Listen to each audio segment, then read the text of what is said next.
Assalamualaikum warahmatullahi wabarakatuh. Innal hamdalillah nahmaduhu wa nasta'inuhu wa nastaghfiruh wa na'udzu billahi min shururi anfusina wa min sayyiati a'malina.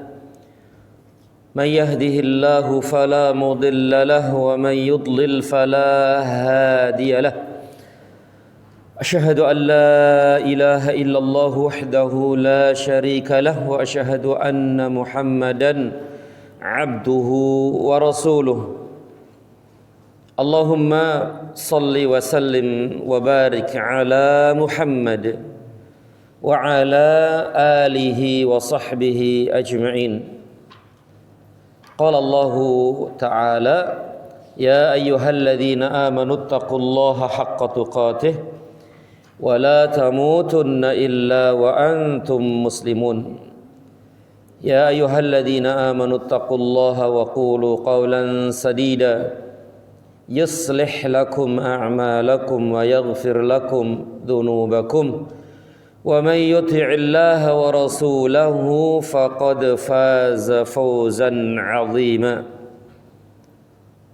أما بعد فإن أحسن الكلام كلام الله وخير الهدي هدي محمد صلى الله عليه وسلم وشر الأمور محدثاتها وكل محدثة بدعة وكل بدعة ضلالة وكل ضلالة في النار.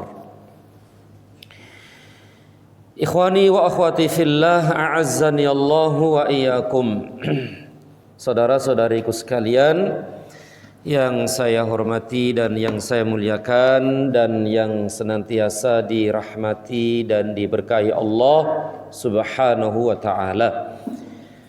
Pertama, segala puji hanya bagi Allah Rabbal Alamin. Kita memujinya dan bersyukur kepadanya atas segala nikmat dan karunia yang telah dianugerahkan kepada kita sekalian, baik itu nikmat dunia maupun nikmat agama. Sehingga alhamdulillah di pagi yang berbahagia ini kembali kita dikumpulkan dan dipertemukan di majlis yang mulia ini, taman dari taman-taman surga, dan di tempat yang mulia ini yaitu masjid, tempat yang paling dicintai Allah Subhanahu wa taala, untuk bersama-sama kita mendekatkan diri kepadanya dengan sedekat-dekatnya, yaitu dengan cara bersama-sama kita belajar dan menuntut ilmu syar'i, ilmu agama, sebagai bekal hidup kita di dunia menuju Allah Rabbal Alamin. Semoga Allah Subhanahu wa taala menjadikan majlis kita ini majlis yang dirahmati dan diberkahi. Amin ya rabbal alamin. Tidak lupa salawat serta salam senantiasa tercurah terlimpah kepada junjungan Nabi besar kita Muhammad sallallahu alaihi wasallam. Nas'alullah ta'ala bi asma'ihil husna wa bi sifatihil ulya. Allahumma inna nas'aluka ilman nafi'an wa rizqan tayyiban wa amalan mutaqabbala. Allahumma 'allimna ma yanfa'una wanfa'na bima 'allamtana wa zidna ilma. Amin ya arhamar rahimin. Saudara-saudariku sekalian yang saya hormati dan yang saya muliakan, seperti biasa kajian kita di kesempatan yang berbahagia ini adalah pembacaan kitab Al-Wajiz fi Fiqhi Sunnati wal Kitabil Aziz, yaitu berkaitan dengan hukum-hukum Islam fikih. Dan masih pembahasan kita tentang al-janaiz, dan insyaallah hari ini selesai, rampung insyaallah. Sebelumnya pembahasan kita tentang ta'ziyah, tentang ta'ziyah, yaitu melayat, sudah kita jelaskan. Kemudian masalah juga yang sudah kita bahas, menjauhi dua perkara berkaitan dengan takziah ini pun sudah kita bahas. Kemudian yang berikutnya ma yantafi'u bihil mayyit, amalan-amalan yang bermanfaat bagi si mayit, baik amalan-amalan itu dari dirinya sendiri maupun dari orang lain. Kalau dari orang lain misalnya membayarkan hutang, kemudian doa dan yang lainnya, itu dari orang lain, termasuk adalah sodako dan yang lainnya. Ini dari orang lain dan akan sampai kepada dia. Kemudian amalan yang dari diri sendiri yang waktu itu dia kerjakan sebelum meninggal dunia. Misalnya apa? Misalnya adalah amalan-amalan jariyah, amal-amal jariyah, wakaf, ya, dan yang lainnya. Dan ini pun sudah kita bahas pada pertemuan yang lalu. Tapi kita lanjutkan dengan ziaratul kubur, ziarah kubur.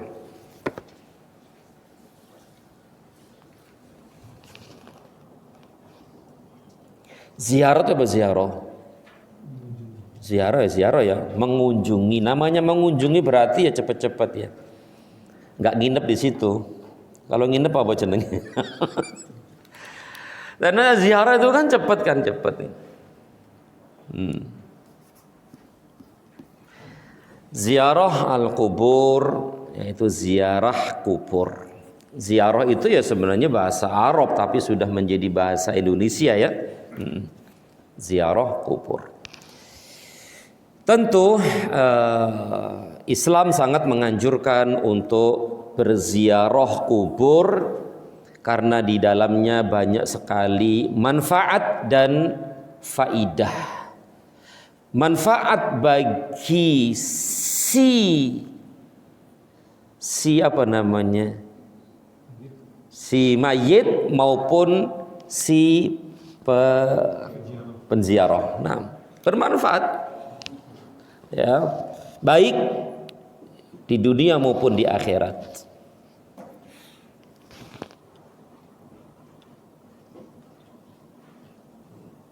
Bagi si mayit tentu bermanfaat. Karena di antara adab kita dalam ziarah kubur adalah di antaranya mendoakan si mayit kan? Mendoakan si mayit. Baik secara umum maupun secara khusus. Secara umum itu berarti kaum muslimin yang ada di area kuburan itu, pemakaman itu.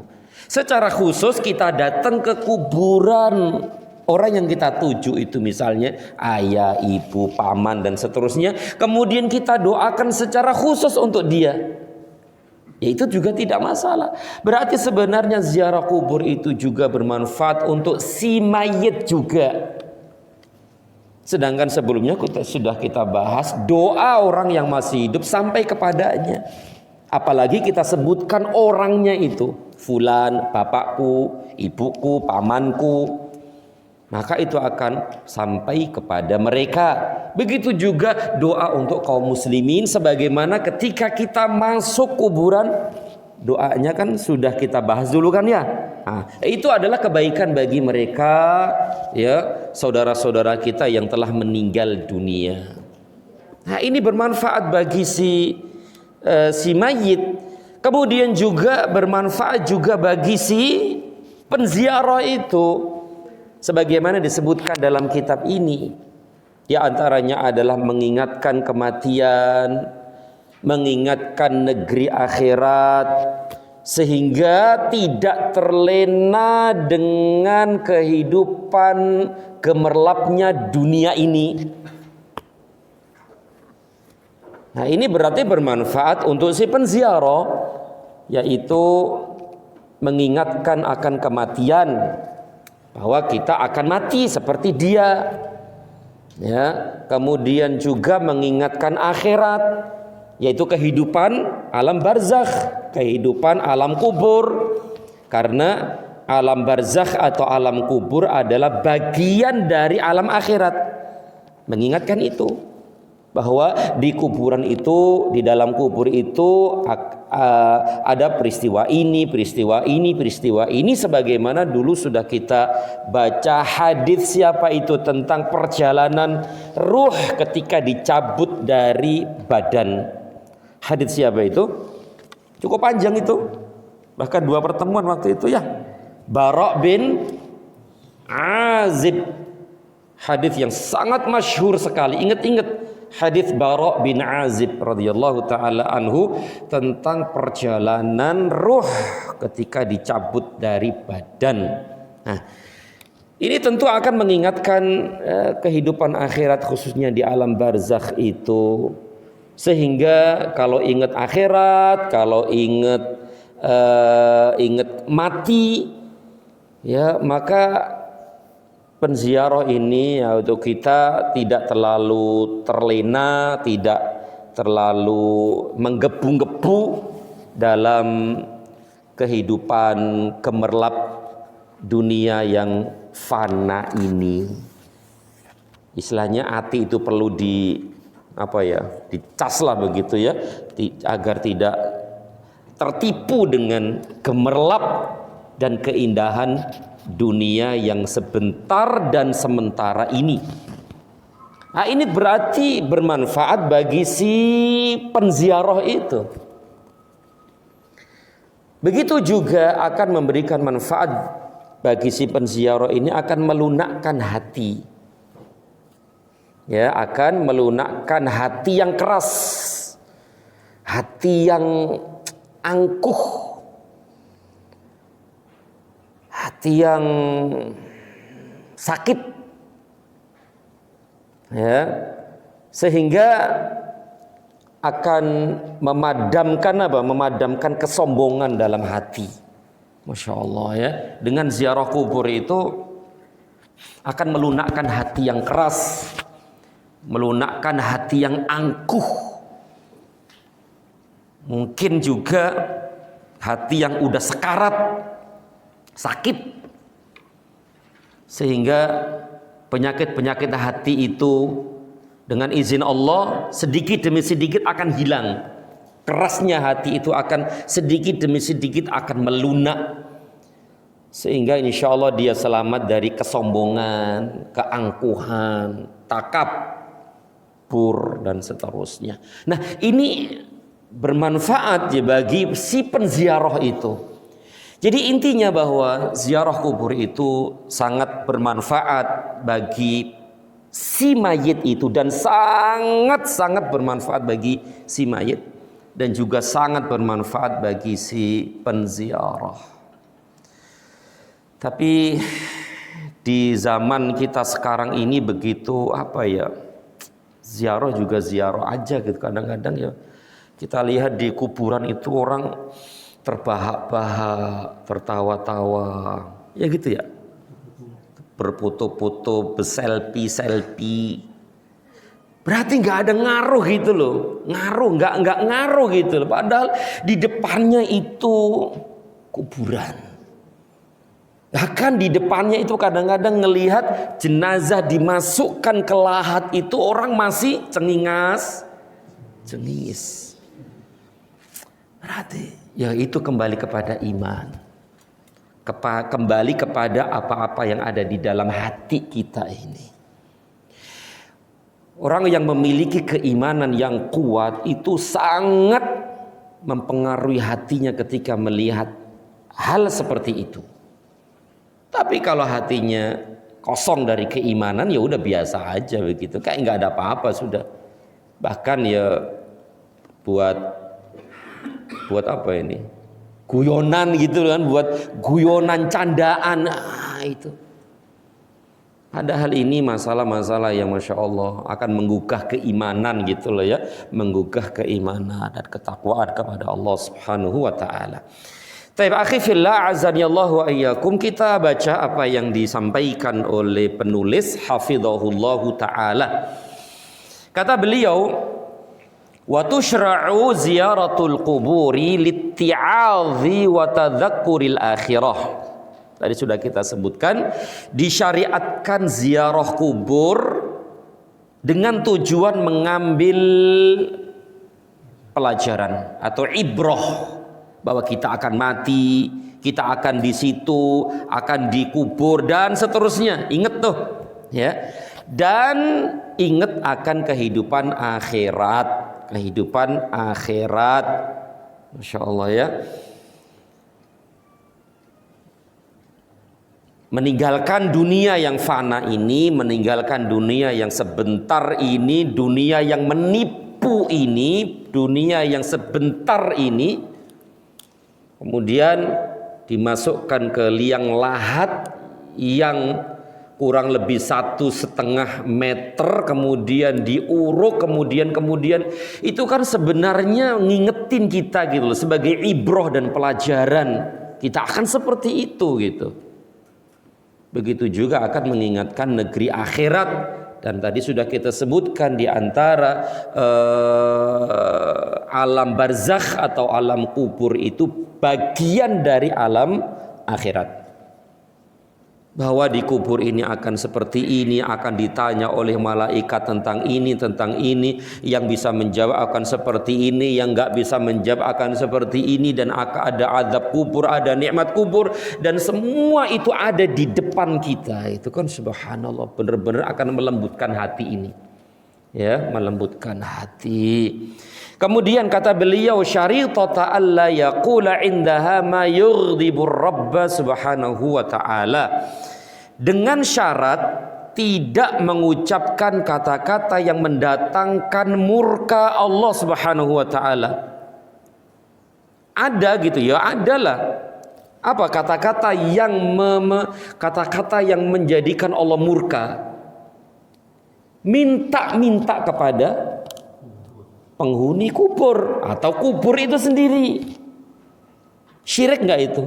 Syirik dan Allah murka dengan itu semua. Atau misalnya niyaha. Niyaha itu ya apa nih? Meratap. Nangis yang Masya Allah, yang sampai guling-guling ya. Sampai delosor-delosor gitu kan. Ini niyaha. Kemudian mengucapkan kata-kata dengan perkataan-perkataan jahiliyah. Ya, siapa yang ini, siapa yang itu, ini itu. Ini kata-kata yang membuat Allah murka, maka semua ini harus ditinggalkan. Semua ini harus ditinggalkan, kata beliau seperti itu. Contohnya nih, contohnya kadu'ail makbur wal istighatsati bihi min dunillah. Contohnya misalnya adalah minta kepada penghuni kubur, atau memohon pertolongan kepada selain Allah. Istighatsah kepada selain Allah. Istighatsah itu bagian dari doa, ya, karena doa itu, setiap doa itu adalah istighatsah, dan tidak setiap istighatsah itu doa. Karena istighatsah itu minta pertolongan ketika dalam keadaan sempit banget, takut banget, itu namanya istighatsah. Kemudian datang ke kuburan fulan bin fulan, minta pertolongan kepada si mayit itu. Maka ini tentu haram hukumnya, bahkan syirik, bahkan syirkul akbar, syirik besar sebagaimana yang sudah kita ketahui. Taib. Dan yang lainnya ya, dari perkataan-perkataan yang membuat Allah murka dan marah. Sebagaimana hadis Abu Sa'id Al-Khudri radhiyallahu taala anhu qala, dia berkata, qala Rasulullah sallallahu alaihi wasallam, bahwa Rasul sallallahu alaihi wasallam bersabda, inni nahaitukum an ziyaratil qubur fazuruha. Sesungguhnya aku pernah melarang kalian ziarah kubur dulu. Kenapa dulu Nabi melarang ziarah kubur? Karena keimanan waktu itu masih lemah mungkin. Karena keterikatan hati Kaum muslimin waktu itu di awal-awal Islam kuat sekali terhadap kuburan-kuburan. Ya, keterikatan hati mereka sangat kuat kepada mayit-mayit itu. Kalau di waktu itu diizinkan untuk ziarah kubur, dikhawatirkan terjadi apa yang terjadi. Sebagaimana dulu yang pernah mereka lakukan di zaman sebelum beliau jahiliyah. Di zaman jahiliyah. Tapi mereka itu kan sebelumnya kan musyrik kebanyakan kan. Sahabat-sahabat Nabi dulu kan sebelumnya kafir, musyrik kan gitu. Nah, di antara kesyirikan mereka adalah tadi minta-minta kepada kuburan-kuburan. Nah, baru masuk Islam kemudian diizinkan. Nah, itu masih akan terjadi hal-hal yang tidak diinginkan gitu loh nantinya. Masih ada ikatan kuat banget dengan orang-orang yang telah meninggal dunia. Ya, keterikatan kuat hati ini dengan kuburan-kuburan. Maka waktu itu dilarang oleh Rasul sallallahu alaihi wasallam. Namanya saddud dzari'ah. Apa saddud dzari'ah itu? Menutup celah. Menutup celah yang akan menghantarkan kepada kesyirikan. Itu namanya saddud dzari'ah atau saddud dzara'i'. Sad itu menutup, ya, menutup. Dzari'ah itu jalan-jalan menuju sesuatu itu, yaitu jalan-jalan menuju kesyirikan. Maka Nabi awalnya melarang begitu kan, melarang ziarah kubur karena menutup pintu-pintu yang akan membawa kepada kesyirikan. Begitu, ya. Kata beliau sallallahu alaihi wasallam, fazuruha. Maka sekarang nih, sekarang ziarah kuburlah kalian. Sekarang ziarahilah kuburan. Nah, ini perintah Rasul sallallahu alaihi wasallam. Kenapa? Karena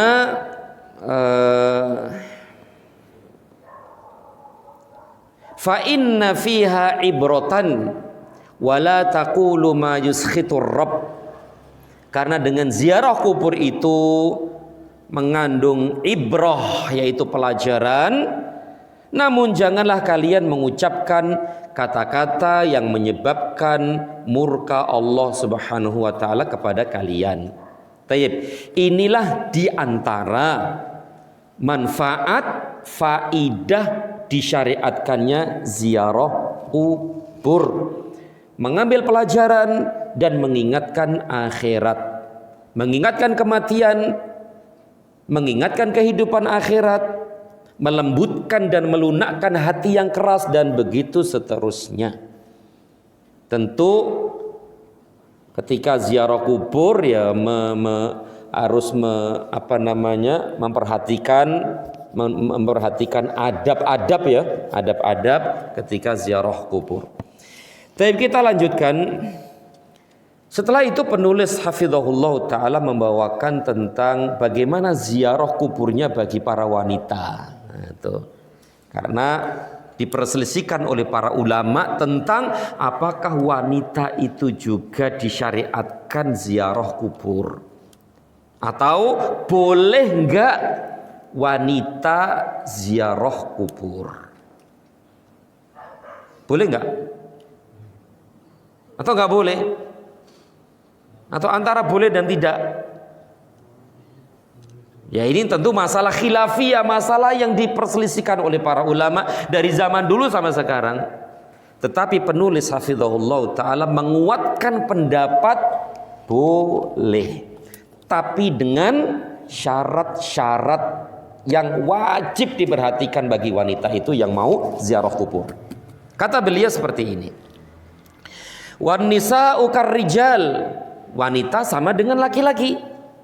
Fistihbabi ziaratil kubur, dalam rangka dianjurkannya ziarah kubur. Jadi ziarah kubur itu disyariatkan untuk laki-laki juga untuk wanita. Limusyarakatihinna lahum fil illati allati min ajliha syuri'at ziyaratul kubur.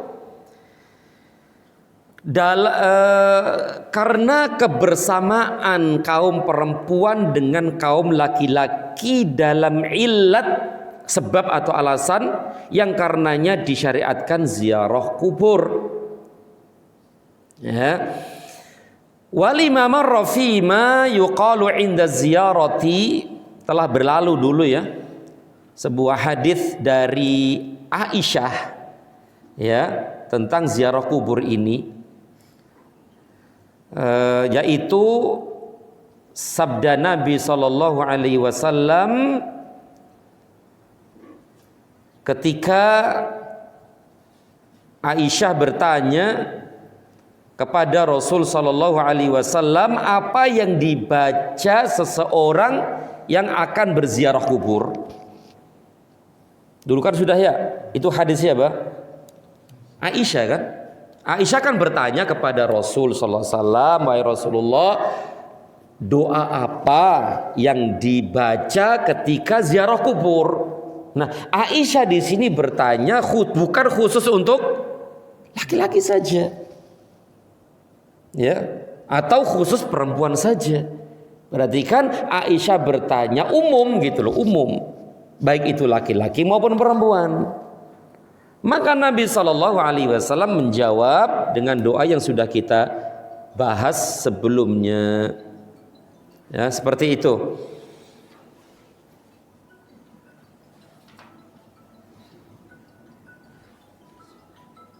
Kalau di sini disebutkan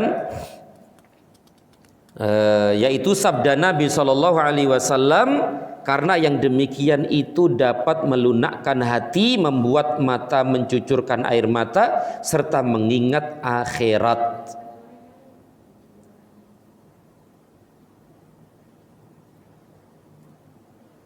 Begitu ya, ada di situ kan? Nah. Di samping itu karena ada tuntunan doa dan zikir ketika akan masuk kubur atau ketika melewatinya, di mana Aisyah radhiyallahu taala anha pernah bertanya kepada Rasul sallallahu alaihi wasallam apa yang akan diucapkan ketika akan ziarah kubur. Berarti ini umum, sifatnya umum, laki-laki dan perempuan. Lalu beliau sallallahu alaihi wasallam mengajarkannya, tidak melarangnya, dan beliau tidak menjelaskan bahwa kaum perempuan tidak boleh ziarah kubur. Berarti pertanyaan Aisyah tersebut ya sifatnya umum ya, untuk laki-laki dan perempuan. Wallahu a'lam bishawab. Kalau di sini tidak disebutkan tentang syarat ziarah kubur bagi para wanita. Ada nggak di situ? Nggak ada ya. Ini di kitab ini disebutkan syarat yang harus dipenuhi bagi wanita yang akan berziarah kubur. Tadi sudah kita sebutkan bahwa, dan ini pendapat beliau hafizahullah taala dan pendapat ya mungkin insya Allah kita ya, akan bolehnya wanita ziarah kubur. Boleh. Sebagaimana laki-laki juga disyariatkan, perempuan juga disyariatkan. Nah, tetapi bagi khusus untuk wanita ini harus ada syarat-syaratnya. Ada syarat-syarat yang harus dipenuhi. Kalau syarat ini tidak dipenuhi, maka tidak boleh baginya ziarah kubur. Begitu.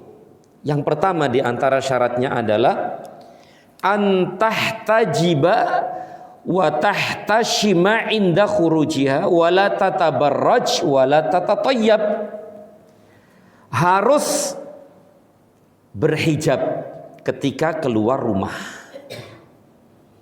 Tidak boleh bertabarruj dan tidak boleh memakai minyak wangi.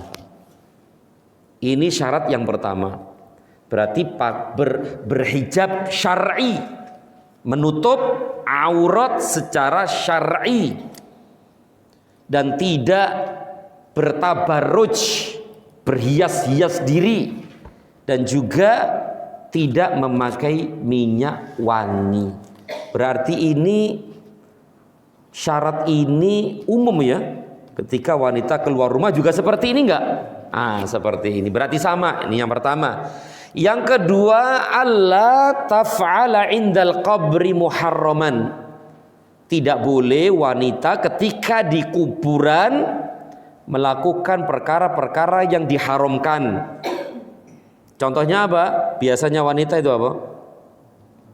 Niyahah. Nah, ini syarat yang kedua. Tidak boleh melakukan perkara-perkara yang diharamkan oleh Allah. Contohnya adalah niyahah dan yang lainnya.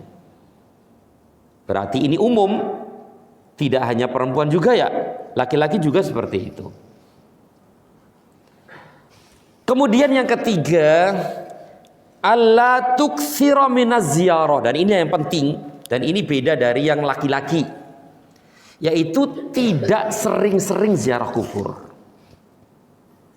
Tidak sering-sering ziarah kubur.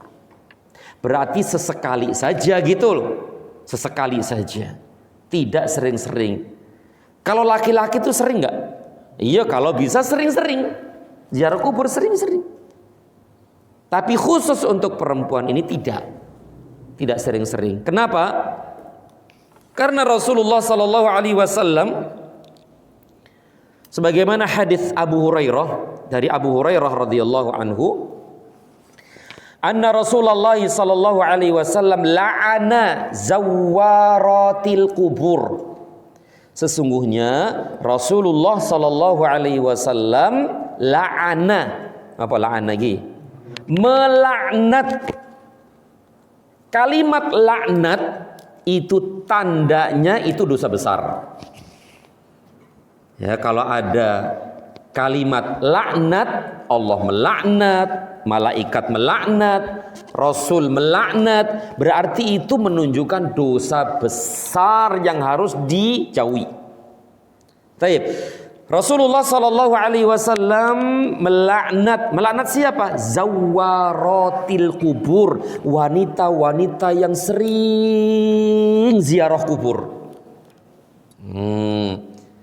Bahwa Rasul sallallahu alaihi wasallam melaknat wanita-wanita yang sering ziarah kubur. Berarti dilarang ya sering-sering ziarah kubur bagi wanita. Tapi sesekali tafadhol dan silahkan. Ya, akan mengingatkan akhirat dan seterusnya. Kemudian yang keempat, kata beliau hafizahullah, di antara syarat wanita ziarah kubur adalah alla tuhaddida lizziyarati ayyaman bi'ainiha. Tidak boleh membatasi waktu ziarah. Menentukan hari-hari tertentu ziarah kubur. Apa ini maksudnya? Ada nggak sih? Menentukan hari dan momen-momen tertentu untuk ziarah kubur. Ada. Dan ini tidak boleh seperti itu. Tidak boleh. Ya, tidak boleh. Dan ini berlaku untuk laki-laki dan perempuan. Ya, berlaku untuk laki-laki dan perempuan. Menentukan hari-hari tertentu, momen-momen tertentu untuk ziarah kubur itu dilarang. Ya, dan ini berlaku umum baik laki-laki maupun perempuan. Biasanya hari apa? Misalnya setiap hari Senin, setiap hari Jumat, atau 40 harinya, atau berapa harinya, atau menjelang rame itu ya, rame banget itu, sampai tukang parkir kewalahan gitu kan. Nah, kalau udah mau itu tuh udah siap-siap tuh tukang parkir bikin area khusus.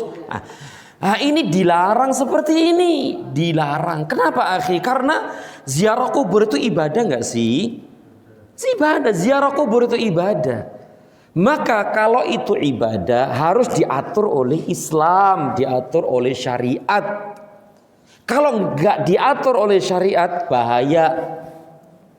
Dan dulu sudah kita sampaikan dalam urusan kuburan, dalam urusan mayit, dalam urusan jenazah, Itu semuanya sifatnya tauqifiyah. Emang sudah dari sononya seperti itu, udah diatur oleh syariat, diatur oleh Rasul sallallahu alaihi wasallam. Kalau keluar dari syariat, keluar dari aturan itu bahaya. Benar-benar bahaya. Karena masalah kuburan itu masalah sensitif. Ya Bang, apalagi kuburan-kuburan orang tertentu. Ya enggak Pak? Seperti itu. Ini kalau nggak diatur oleh syariat bahaya banget. Bahaya. Akan banyak terjadi kemungkaran-kemungkaran di kuburan itu. Kalau nggak diatur oleh syariat. Nah, makanya setelah ini kan pembahasan tentang apa ini? Hal-hal yang diharamkan di dalam kubur ini, di kubur ini. Nah, termasuk ini tidak boleh menentukan, ya, menetapkan hari-hari tertentu, ya, momen-momen tertentu untuk ziarah kubur. Maka itu tidak diperbolehkan. Dan ini sekali lagi berlaku bagi laki-laki dan perempuan, khususnya perempuan ini. Inilah 4 syarat yang wajib dipenuhi bagi para wanita yang akan berziarah kubur. Dan yang paling penting juga ini yang keempat tadi itu, ya, yang keempat tadi itu. Berarti ziarah-ziarah saja, tidak menunggu hari ini, tidak menunggu momen ini, ya sudah ziarah-ziarah saja. Kan intinya untuk apa tadi? Ngingetin akhirat, ya, ngingetin ini, ngingetin itu, melembutkan hati dan seterusnya. Bukan acara-acara tertentu, ini hari-hari tertentu. Berarti itu tidak keluar dari hikmah ziarah kubur itu sendiri. Wallahu a'lam bishawab. Tayyib. Inilah sedikit pembahasan tentang ziarah kubur. Kita lanjutkan, masalah berikutnya adalah ma yuharramu indal kubur, yaitu perkara-perkara, hal-hal yang haram dilakukan di kuburan. Nah, ini salah satu kenapa Allah dan Rasulnya mengharamkan ini. Karena semua ini akan menjerumuskan pintu menuju kesyirikan gitu loh. Makanya ditutup pintu-pintu ini. Tutup, nggak boleh ini, nggak boleh ini, nggak boleh ini. Nah, dalam rangka menutup tadi itu, agar tidak menyampaikannya kepada kesyirikan. Maka diharamkan ini dan seterusnya. Nah, di sini yang pertama yang diharamkan di kuburan adalah adzabhu liwajhillah. Menyembelih binatang mengharap wajah Allah. Loh, kok haram sih? Mengharap wajah Allah, mengharap ridha Allah, ikhlas karena Allah. Tapi nggak boleh di kuburan, nggak boleh, nggak boleh. Karena kuburan bukan untuk itu. Kuburan bukan untuk itu, bukan.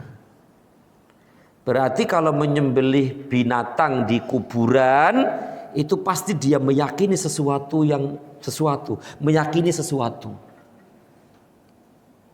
Dan biasanya itu dia berkurban memotong, menyembelih binatang di kuburan orang-orang tertentu biasanya.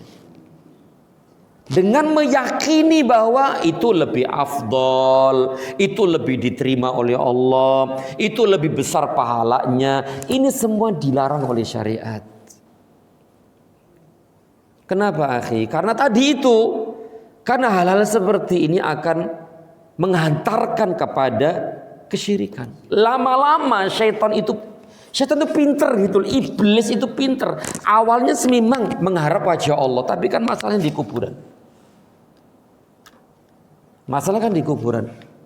Setan itu pinter, lama-lama apa? Lama-lama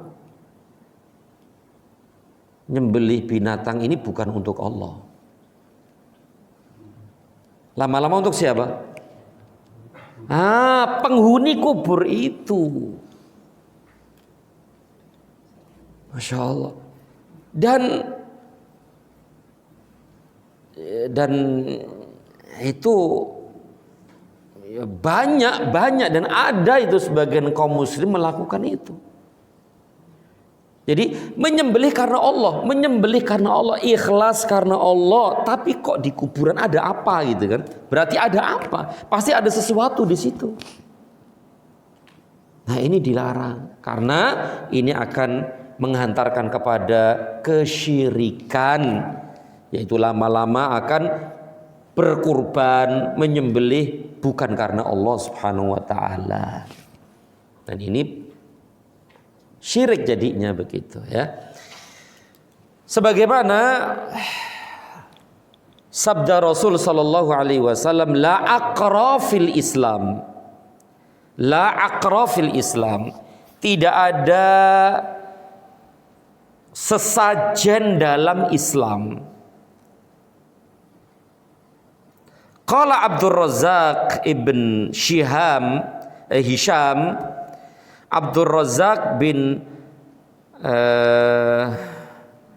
Himam ya, bin Himam atau Hammam? Bin Hammam. Kalau di sini Hisham ya. Qala Abdul Razzaq bin Hisham atau Hammam?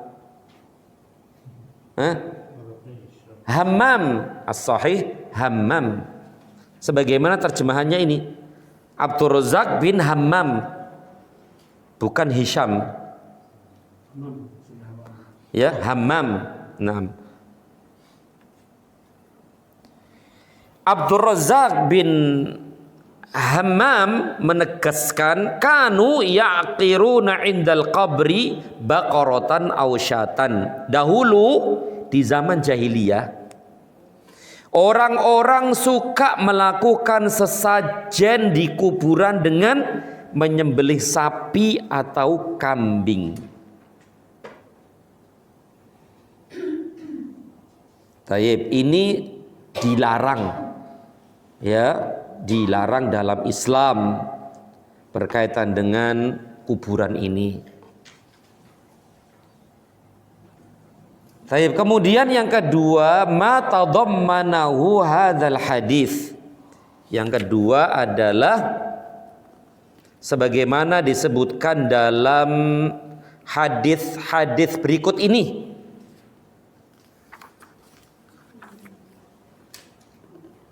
Apa di sini hadisnya?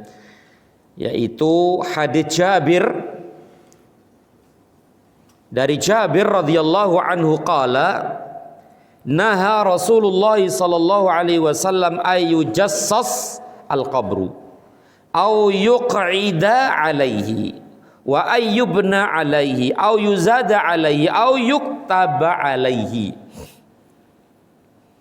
Dari Jabir radhiyallahu taala anhu bahwa ia berkata, Rasulullah sallallahu alaihi wasallam telah melarang, pertama, yujassasal qabru, yaitu mengapur kuburan, ngecat kuburan, mengapur kuburan. Wa ayyuq'ida alaihi, duduk di atasnya, nggak boleh. Kemudian mendirikan bangunan di atasnya, ayyubna alaihi, mendirikan bangunan di atasnya, au yuzada alaihi, atau meninggikan makam melebihi tanah kalian. Au yuktaba alaihi, atau menulis di atasnya. Kalau menulis nama, sebagian ulama membolehkan. Menulis nama itu insya Allah diperbolehkan. Kenapa? Karena dengan mengetahui, oh ini kuburan fulan, kan begitu kan? Untuk ngasih tanda saja bahwa ini fulan atau fulana, sehingga keluarganya kadang-kadang pingin dimakamkan di sisi fulan keluarganya itu. Maka seperti itu sebagian ulama mengatakan boleh berdasarkan dalil-dalil yang ada. Jadi kalau hanya sekedar nama saja, maka insya Allah tidak masalah ya. Tujuannya untuk mengetahui, oh ini fulan, sehingga keluarganya pingin dimakamkan di situ, ketahuan, oh di sini, di sini, di sini, di sini. Ya, seperti itu. Ini hadis yang menunjukkan ada akan larangan-larangan yang berkaitan dengan kuburan ini. Makanya di sini disebutkan yang kedua tadi itu, oh ini AB ya, A B C D F G ya. Iya. Nah, terjemahannya. Kalau di sini enggak. Tapi kita baca ini terjemahannya sih. Yang B ini, kalau yang A ini apa ini? Menyembelih binatang ya. Menyembelih binatang ternak sebagai kurban, mendambakan ridha Allah. Mendambakan ridha Allah berarti ikhlas karena Allah, tapi enggak boleh di kuburan gitu loh maksudnya. Kemudian yang kedua, meninggikan makan melebihi tanah kalian. Kan dulu sudah kita bahas kan ya, segini, sejengkal gitu, nggak boleh melebihi dari itu. Kemudian mengapur kuburan, duduk di atasnya, mendirikan bangunan di atasnya. Kalau bahasa kita apa namanya? Di kita apa namanya? Hah? Iya, bukan mesan apa? Kicing ya, kicing. Ya, kicing itu. Nggak boleh, berarti kan mendirikan apalagi bikin kubah dan yang lainnya itu dilarang. Kenapa? Ini bahaya gitu loh. Kalau diterus-terusin nanti akan semakin ini. Kalau dibiarkan begitu, dibolehkan, itu akan ngelunjak gitu loh. Akan begini, akan kurang begini, akhirnya gede, akhirnya terjadi apa yang terjadi. Maka semua ini dalam rangka menjaga kaum muslimin dari perbuatan syirik gitu loh. Dengan melarang ini, melarang ini, melarang ini. Ya. Jadi yang ini mendirikan bangunan di atasnya dan menulis di atasnya, menulis pujian-pujian itu enggak boleh. Pujian fulana di ini dipuji-puji itu kan banyak itu kan. Di kuburan-kuburan tertentu itu. Tapi kalau sekedar nama, insya Allah sebagian ulama mengatakan boleh-boleh saja ya nama. Wallahu a'lam bishawab. Kemudian yang berikutnya adalah as-salatu ilaiha. Salat menghadap ke kuburan. Nah, salat di kuburan itu tidak diperbolehkan karena ada rukuk dan sujud. Kalau sholat di atas kuburan boleh, sebagaimana sudah kita bahas dulu. Nabi pernah sholat jenazah di atas kuburan. Kenapa? Ya boleh karena tidak ada sujud rukuk. Kan cuma takbir-takbir sini aja kan? Nah, tidak ada sujud rukuk. Kalau sholat-sholat biasa itu tidak boleh di kubur, apalagi menghadap kuburan. Maka itu dilarang dan diharamkan. Jadi sholat menghadap ke kuburan karena ada hadis Nabi SAW, la tusallu ilal kubur, janganlah kamu sholat menghadap kuburan. Ini semua ditetapkan oleh syariat ya untuk menjaga kemurnian akidah tauhid kaum muslimin. Ya. Kemudian yang berikutnya, yang ke-8 kalau di sini, as-salatu indaha walau bidun istiqbal. Salat di samping kuburan walaupun tidak menghadap kepadanya. Sebagaimana Rasulullah sallallahu alaihi wasallam bersabda, al-ardu kullaha masjidun illal maqbarah wal hammam.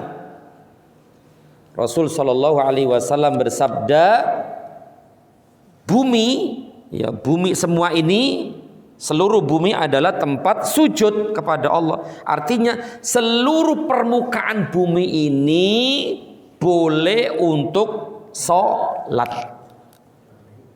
Kecuali apa ini? Makbaroh, kecuali kuburan. Wal hammam, dan kamar mandi.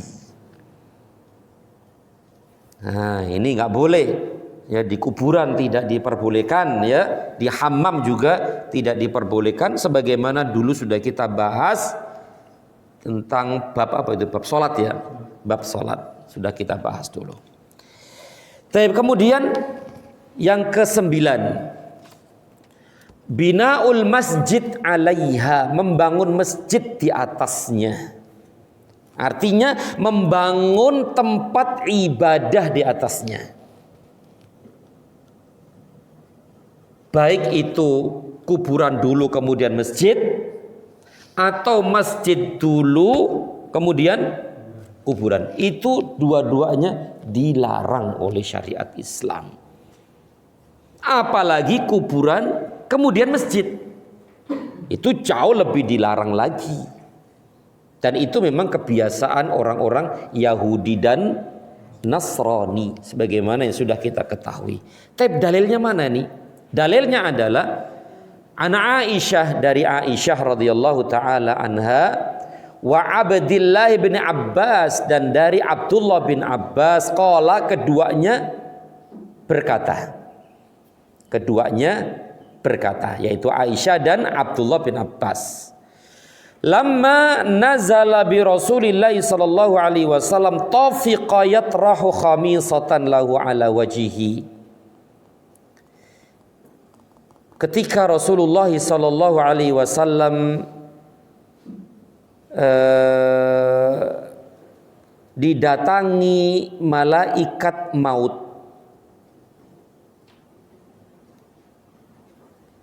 tafiqa yatrahu khamisatan lahu ala wajhihi. Artinya begini, ketika beliau sakitnya yang membawa kepada kematian, maka beliau sallallahu alaihi wasallam menutupkan kain bergaris ke wajahnya. Karena waktu itu benar-benar beliau sakit parah, ya. Demam beliau itu 2 kali lipat dari demam kita. Panas tubuh beliau 2 kali lipat dari panasnya umatnya itu kita ini. Ya Allah, penderitaan beliau begitu terus menerus, dari awal sampai akhir beliau merasakan seperti itu. Yaitu ujian dan cobaan, ujian berat sekali Nabi sallallahu alaihi wasallam, termasuk menjelang wafat beliau ini. Demam, sakit, panas, dan 2 kali lipat sakit beliau ini sallallahu alaihi wasallam daripada kita. Kalau kita panasnya misalnya 35, berarti beliau 70. Siapa yang kuat nahan panasnya seperti itu? Mungkin kalau kita mungkin pingsan gitu, ya. Atau mungkin mati juga, ya. Bisa itu. Nah, inilah yang dialami oleh beliau sallallahu alaihi wasallam. Maka beliau menutup wajah beliau ini karena panasnya tadi itu. Ya, demamnya yang luar biasa. Kemudian fa idza tamma biha kashafaha an wajhi. Ketika beliau sudah merasa pengap gitu loh, ya, sudah napasnya kan enggak bisa keluar tuh. Maka beliau buka kain itu. Faqala wa huwa kadzalik. Setelah itu Rasulullah SAW bersabda, ini kalau tidak salah 5 hari sebelum beliau meninggal. Ya, 5 hari sebelum meninggal, kalau tidak salah seperti itu. Ya. Apa sabda beliau sallallahu alaihi wasallam ketika dalam keadaan seperti itu? La'natullahi 'alal yahudi wan nasara. La'natullahi 'alal yahudi wan nasara. Allah melaknat orang-orang Yahudi dan Nasrani.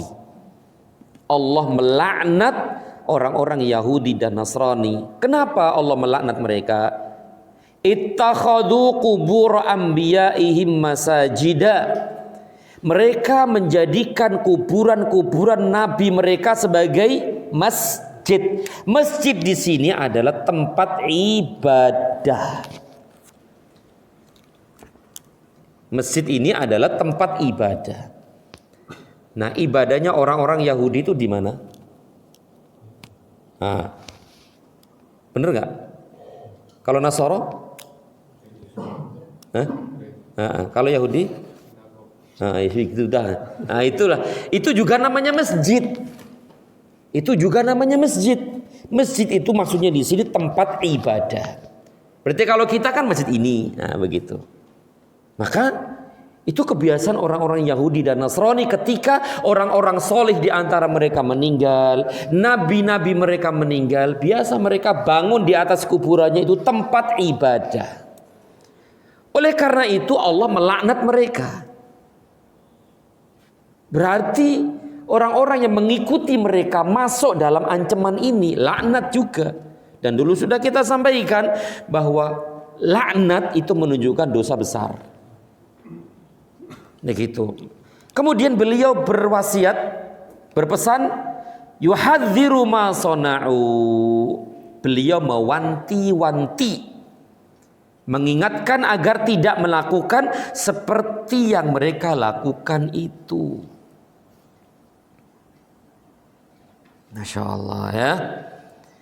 Kemudian hadis Aisyah juga, dari Aisyah radhiyallahu taala anha qalat, dia berkata, qala Rasulullah sallallahu alaihi wasallam fi maradihi alladzi lam yakum minhu. Bahwa Rasulullah sallallahu alaihi wasallam bersabda ketika sakit parah hingga beliau tidak bisa lagi berdiri. Masya Allah, yang membawa kepada kematian beliau sallallahu alaihi wasallam. Apa sabda beliau? La'anallahu al-yahuda wan nasara. Semoga Allah melaknat orang-orang Yahudi dan Nasrani. Ittakhadhu qubur anbiya'ihim masjida. Yang menjadikan kubur-kubur para nabi sebagai tempat sujud atau masjid atau tempat ibadah. Yarhamukallah. Aisyah berkata, falaula dzaka abraza qabrahu ghaira annahu khasya ayyutakhadha masjida.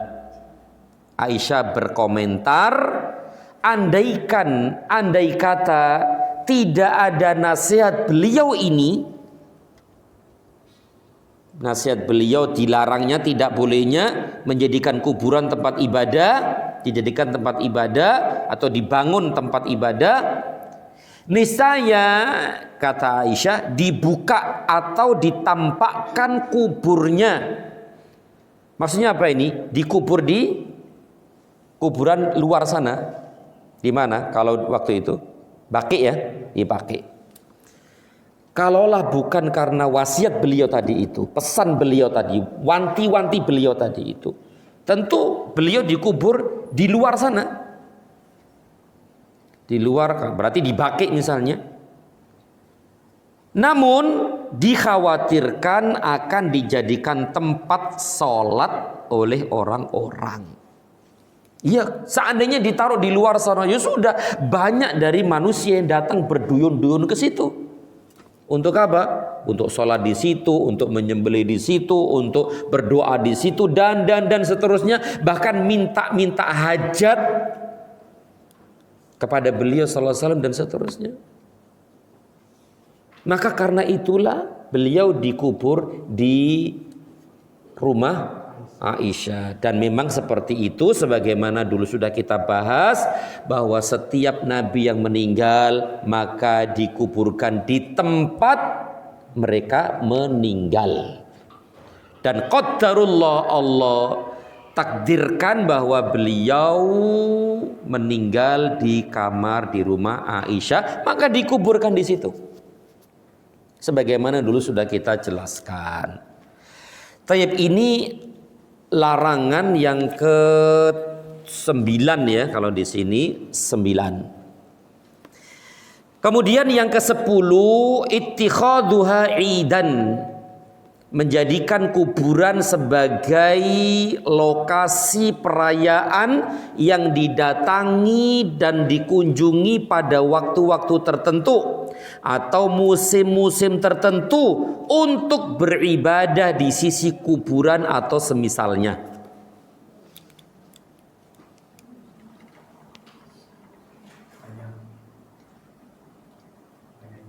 Bulan-bulan tertentu, tahun-tahun tertentu, manusia berduyun-duyun, berarti mereka telah menjadikan kuburan itu sebagai id.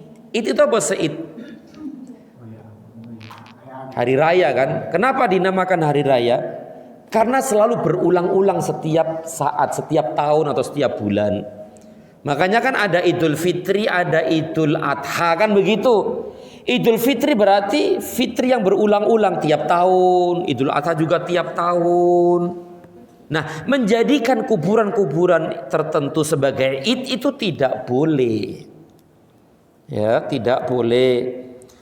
Jadi menjadikan kuburan sebagai lokasi perayaan id, maksudnya id perayaan di situ.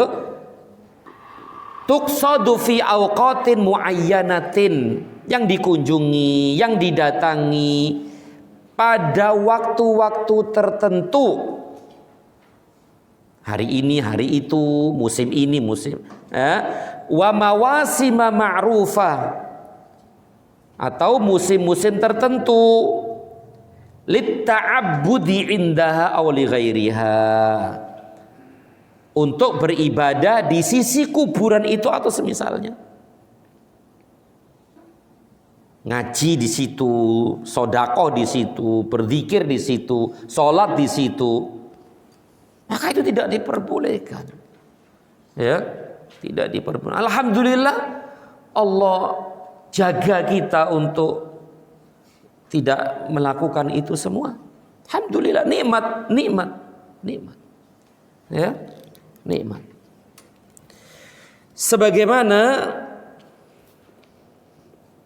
Sebagaimana hadis Abu Hurairah radhiyallahu taala anhu, qala, dia berkata, qala Rasulullah sallallahu alaihi wasallam, Rasulullah sallallahu alaihi wasallam bersabda, la tattakhidhu qabri idan. Janganlah kalian menjadikan kuburanku sebagai id. Id tadi itu apa? Perayaan. Ya, perayaan di hari-hari tertentu, bulan-bulan tertentu, musim-musim tertentu. Jangan. Ini Rasul yang melarang loh. Rasul yang melarang. Menjaga kaum muslimin, menjaga tauhid kaum muslimin, menjaga akidah kaum muslimin. Ya. Janganlah kalian menjadikan kuburanku sebagai perayaan. Wala taj'alu buyutakum qubura, dan jangan pula kamu menjadikan rumah-rumah kamu sebagai kuburan yang bebas dari kegiatan ibadah. Artinya, jangan engkau jadikan rumah-rumah kalian seperti kuburan. Berarti pada asalnya kuburan itu apa? Sepi kan? Sepi dari sholat, sepi dari zikir, sepi dari baca Quran, sepi dari doa. Jangan jadikan rumah kalian seperti itu. Berarti jadikan kuburan itu ya seperti itu. Artinya jangan jadikan kuburan sepi gitu loh, sepi. Gak ada apa-apa, kecuali suara-suara jangkrik, ceketet, dan yang lainnya. Ceketet. Biarkan itu, biarkan. Jangan kau jadikan rumah kalian seperti kuburan sepi, itu enggak. Berarti kan pemahamannya jangan jadikan kuburan sebagai ibadah gitu loh. Rumah kalian jadikan ibadah, jangan kuburan gitu loh. Masya Allah. Ya, jangan dibolak-balik, jangan dibolak-balik. Ya, Bahkan ada yang merasa bahwa ngaji di sana itu, bahkan ada ya Allah, ngaji di sono kuburan itu lebih khusyuk daripada di masjid. Benar. Lebih khusyuk, lebih tenang, lebih meresaplah ning ati daripada di masjid.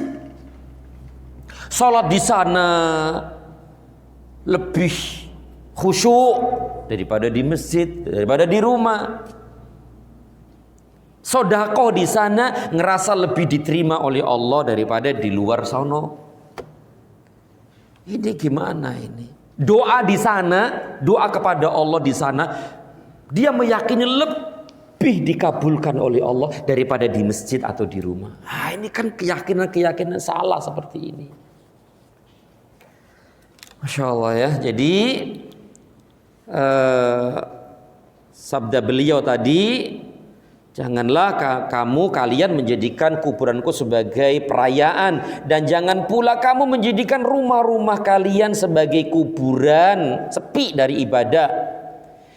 Kemudian kata beliau, wahaitsuma kuntum fasallu alayya fa inna salatakum tablughuni.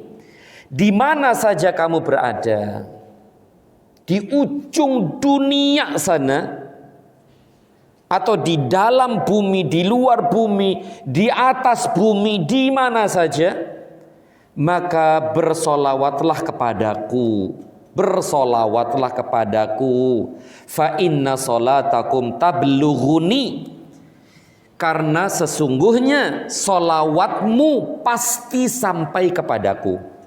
Masya Allah.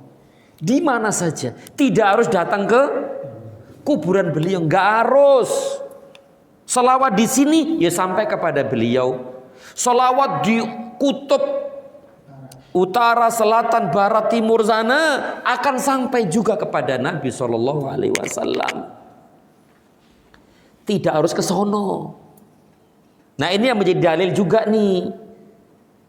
Ya, harus bersolawatnya di sono, lebih ini, enggak juga enggak. Di mana saja bersolawat kita kepadanya akan sampai kepada beliau sallallahu alaihi wasallam. Tayyib. Kita lanjutkan yang ke berapa ini? Yang ke-11. As-safaru ilaiha, mengadakan perjalanan khusus untuk ziarah dalam rangka beribadah kepada Allah. Mengadakan perjalanan khusus, perjalanan safar, bawa uang banyak, pakai sedia baju khusus, rangkep ya, bawa ganti baju lain begitu. Nah, untuk ziarah ke sono kemari dan beribadah di sono, apalagi misalnya mengambil keberkahan di sono, tidak boleh, dilarang dalam Islam ya, dilarang dalam Islam, sebagaimana sabda Nabi SAW, la tushaddur rihalu illa thalathati masajid. Janganlah pelana dipasangkan pada binatang yang dikendalikan, artinya untuk bepergian dalam rangka ibadah, kecuali untuk pergi ke 3 masjid. Pertama, Al-Masjidil Harami, Masjidil Haram, wa Masjidir Rasul sallallahu alaihi wasallam, dan Masjid Rasul, yaitu Masjid Nabawi. Ya, Masjidil Haram yang ada di Makkah dan Masjid Nabawi yang ada di Madinah. Dan yang ketiga, wal Masjidil Aqsa, dan Masjid Aqsa. Semoga Allah Subhanahu wa taala membebaskannya dari cengkraman tangan-tangan kotor Yahudi. Amin ya rabbal alamin. Taib. Hadis ini tegas, jelas sekali. Ya, tidak bolehnya mengadakan perjalanan khusus safar gitu ya, untuk ziarah di sana ke kuburan ini, kuburan itu, dalam rangka beribadah kepada Allah di sana. Membaca Al-Quran, bersolawat, apalagi ini. Baca Quran, wirid ini, wirid itu, sholat sono, zikir, dan yang lainnya nggak boleh.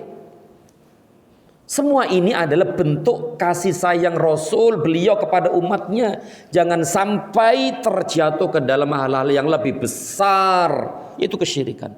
Karena kesyirikan itu berawal dari ini semua. Syaitan itu pintar kan ya? Pintar, cerdas untuk menjerumuskan manusia ke dalam kesyirikan. Makanya kita dilarang mengikuti langkah-langkah syaitan. Langkah-langkahnya itu nggak boleh. Jadi syaitan itu tidak langsung menjerumuskan ke itu, enggak, tapi melalui tahapan-tahapan. Nah, ini termasuk tahapan-tahapan. Jauhi tahapan-tahapan itu, ya, seperti itu. Wallahu a'lam. Yang ke-12, iqadus suruji 'alaiha, menyalakan lampu di atas kuburan. Maksudnya apa? Dengan tujuan-tujuan tertentu, dengan keyakinan-keyakinan tertentu. Tapi kalau untuk nerangin kuburan biar nggak salah yang masuk itu jenazahnya siapa, ya nggak masalah juga. Kalau kan suka kita ngubur di waktu malam kan, kalau itu memang darurat, maka boleh ngubur jenazah di waktu malam. Nah, malam kan bawa lampu kan, senter dan yang lainnya, itu boleh seperti itu karena untuk menerangi jalan dan yang lainnya. Tapi kalau untuk keyakinan-keyakinan tertentu, apa biasanya keyakinannya? Biar terang itu di kuburnya terang. Itu ya. Nah, biar jembar kuburannya. Biar dan yang lainnya, nah itu tentu tidak diperbolehkan ya. Perbuatan ini termasuk bid'ah, kata beliau. Perbuatan ini termasuk bid'ah karena tidak pernah dilakukan oleh Nabi dan para sahabat ya, yang tidak pernah dikenal di kalangan ulama salaf yang sahih. Rasulullah SAW bersabda, kullu bid'atin dhalalah wa kullu dhalalatin finnar. Di samping itu, dalam perbuatan ini, yaitu menyalakan lampu di kuburan, terdapat sikap menyia-nyiakan harta. Ya, menyia-nyiakan, idha'atun lil mal. Idha'ah itu menyia-nyiakan harta. Padahal ini dilarang secara tegas oleh nas syar'i. Sebagaimana Rasulullah SAW bersabda, innallaha karihalakum salasan. Sesungguhnya Allah membenci kalian melakukan 3 hal. Pertama apa ini? Qila wa qal. Qila wa qal. Qila wa qal. Ini perkara yang dibenci oleh Allah nih, yang enggak disukai sama Allah. Apa itu? Qila wa qal. Kalau di sini apa ini? Menyebarkan isu. Maksudnya apa di sini? Dapat berita langsung disebar, berita sebar, enggak neliti lagi kebenaran dan kesahihan berita itu. Namanya qila wa qala. Qila wa qala, qila itu kan dikatakan, qala berkata, berarti dengar sebar, dengar sebar tanpa diperiksa terlebih dahulu. Ini dilarang dalam syariat Islam. Namanya qila wa qala. Yang kedua, wa idha'atul mal, menyia-nyiakan harta, mubadzir. Memubadzirkan harta gitu kan, menyia-nyiakan harta itu tidak boleh. Termasuk tadi itu menyalakan lampu di kuburan. Ini termasuk bentuk idha'atul mal, menyia-nyiakan harta. Enggak ada manfaatnya. Enggak ada manfaatnya. Kemudian yang ketiga kata beliau, kasratus soal, terlalu banyak bertanya, yaitu bertanya tentang hal-hal yang tidak perlu ditanyakan sebenarnya, tentang perkara gaib, tentang nama-nama Allah, bagaimana Allah dan seterusnya. Ya itu kecuali urusan-urusan yang berkaitan dengan dirinya, tentang hukum ini, agar dia bisa melaksanakan atau menjauhi hal-hal yang dilarang. Kemudian yang terakhir hal-hal yang dilarang berkaitan dengan kuburan atau jenazah. Kasru idhamiha, mematahkan tulang jenazah. Mematahkan tulang jenazah. Sebagaimana sabda Nabi SAW, inna kasra azmil mu'min mayyitan mithla kasrihi hayyan. Sesungguhnya memecahkan, mematahkan tulang mayat orang mukmin seperti memecahkan, mematahkan tulang orang mukmin ketika hidup. Sama. Inilah kehormatan seorang mukmin. Kehormatan seorang mukmin. Mukmin terhormat hidupnya, mulia hidupnya, baik ketika masih hidup maupun telah meninggal dunia. Ketika dia masih hidup, kita tidak boleh mencelaknya, memakinya, menghinanya, menghibah dan seterusnya. Sebagaimana ketika telah meninggal dunia, tidak boleh kita menghibahnya, mencelaknya, memakinya dan seterusnya. Sama. Berarti menyakiti fisiknya ketika hidup sama dengan menyakiti fisiknya ketika telah meninggal dunia. Tidak boleh. Wallahu a'lam bissawab. Inilah hal-hal yang dilarang oleh syariat berkaitan dengan kuburan. Ya. Wallahu a'lam bissawab. Dengan selesai dan rampungnya pembahasan terakhir ini, maka berakhir juga pembahasan kita tentang al-janaiz, tentang jenazah.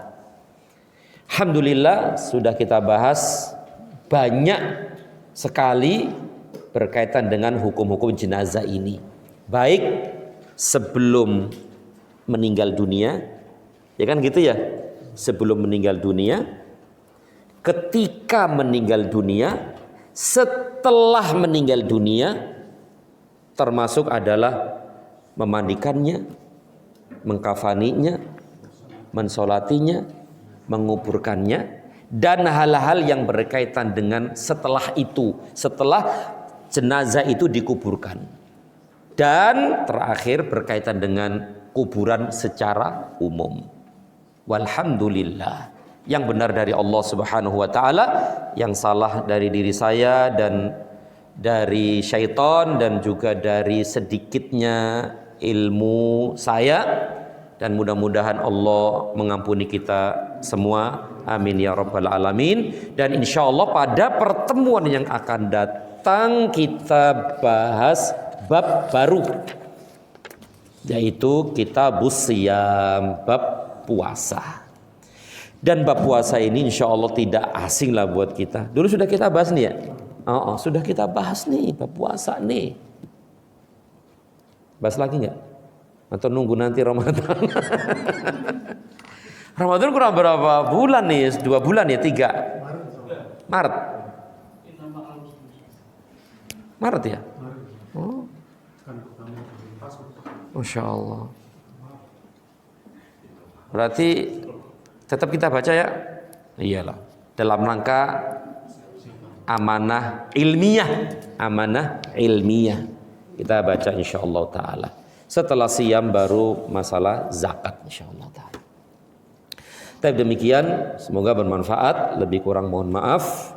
Wassallallahu ala Muhammad wa ala alihi wa sahbihi wa sallam.